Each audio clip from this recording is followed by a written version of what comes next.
Least about the idea of uncertainty and relaxing into uncertainty and experiencing uncertainty as a place of comfort, and if not exactly comfort, at least a place of refuge.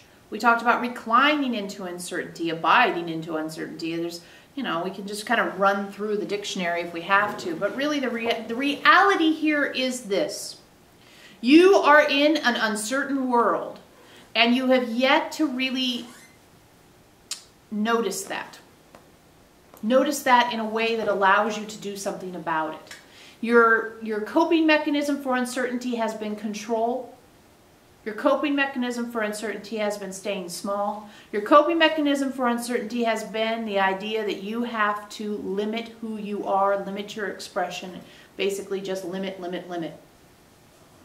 And as you start to experience uncertainty as a place of infinite possibilities, this is an extraordinary change.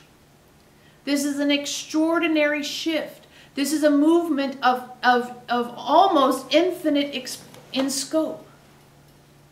You're allowing yourself to experience something that you have hidden from, avoided, run scared from your entire incarnation and all the incarnations that have come previously. This is part of the reason that you did the monk in the cave. The monk in the cave can limit its experiences. It can limit its environment. It can limit the inputs, and only has to deal with the inputs of the mind and the body. Well, those are plenty, but when you add in family and job and work and the radio and the TV and the internet, the inputs go up, up, up exponentially. And the amount of uncertainty goes up, up, up exponentially. If the greatest amount of uncertainty you have is, you know, how's my cave today? Where am I going to get some food today? Things like that. Very, very, very survival level stuff.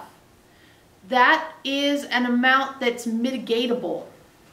But if you take on the uncertainty of this big, big planet that you feel so connected to now that you have the internet and TV and radio and all these ways of staying in touch with each other, it can get overwhelming very fast.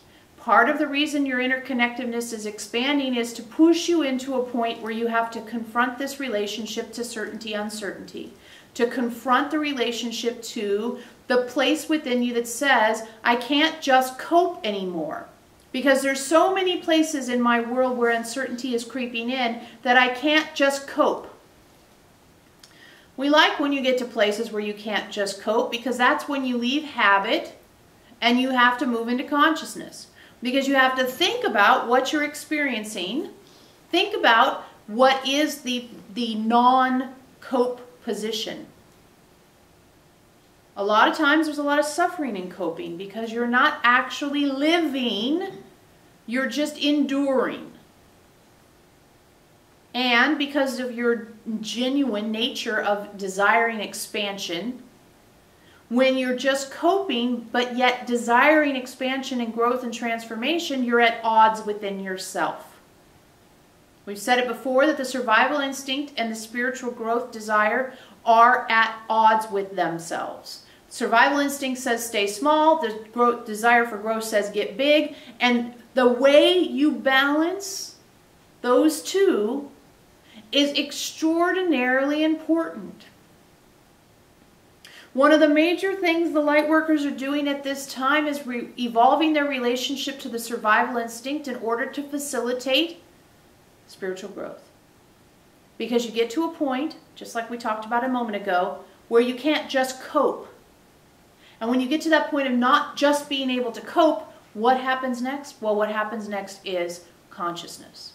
When coping craps out, consciousness comes in. A lot of times you look at your life and you say, I can't handle it anymore. Yay! We like that position. We know you don't exactly, but that's all right. We don't have bodies to worry about so much, so we can look at the energetics, and the energetics are, now we're ripe for change. Because coping has not gotten the job done. And many, many of you come and join this circle in a desire for transformation because you say, well, my life is whatever it is, good, bad, indifferent, but I want it to be better, changed. I want peace. I want serenity. I want bliss. How do you get to those places? One of the major ways you get there is by recognizing you can't just cope, but you have to actually turn on the engine of consciousness. You can't just cope, but you have to turn on the engine of consciousness. So how does this attach itself to uncertainty? Well, you're at that point where you've coped and coped and coped with the discomfort of the intensity of your life. And now you've recognized, I can no longer just push this down, ignore, avoid it. I have to look at it. I have to look at all of it. Not just the parts I like, not just the parts I wish I could change, but the parts that actually make me feel that rumbly feeling of the ground under my feet isn't stable. And that's what we're calling uncertainty. That sense of, I don't know what's going on here. And having I don't know what's going on here be a place of refuge. Like when you realize I don't know what's going on here, you say, yay. Yes, yes, yes, I don't know what's going on here. Instead of, I don't know what's going on here and I have to be afraid. The reality is, I don't know what's going on here is happening no matter what. It's your reaction to I don't know what's going on here that we're addressing. So somebody might say, well, I don't know what's going on here and I'm supposed to be happy about that. We never said you're supposed to be happy about it. What we said is, I don't know what's going on here becomes a place where you say, and instead of resisting that truth, I'm embracing that truth. I don't know what's going on here, period, full stop, is a statement of fact. You don't know how your body digests its food. Most of you don't know how your car even works. You certainly couldn't tell us how the TV works with any deep, deep detail. Yet, you can use and work with all those things. Why? Because your uncertainty about how those things operate does not keep you from working with them. However, your uncertainty about how maybe a relationship with another person operates, or a relationship to your finances, or a relationship to anything, your uncertainty there becomes paralytic. So why is it in some cases uncertainty doesn't bug you and in other cases it does? Well, because in certain cases you just say, well, it's okay, I don't know how my car works because I know how to work with that.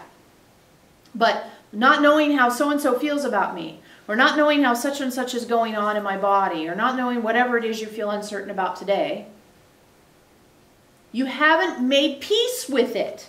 You've made peace with not knowing how the car works.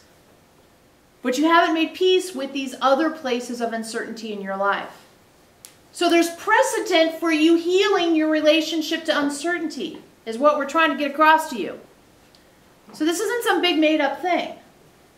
It's just taking that out of the unconscious monk in the cave bullshit position and taking it into a conscious position that says, yes, I'm uncertain about lots of things. And it's only when I seize up and decide I have to be certain about this that I start to lose my ability to be flexible and move and flow and grow within it. You are uncertain all the time, and this is not something to be ashamed of or afraid of, but you are. And that's what we're helping you change. Uncertainty becomes a place of infinite possibilities rather than a place of contraction, limitation, winnowing down, and fear. And if you can get in your car and drive around in it without really having a clear concept of how it works, that's a lot of uncertainty that you are completely willing to deal with.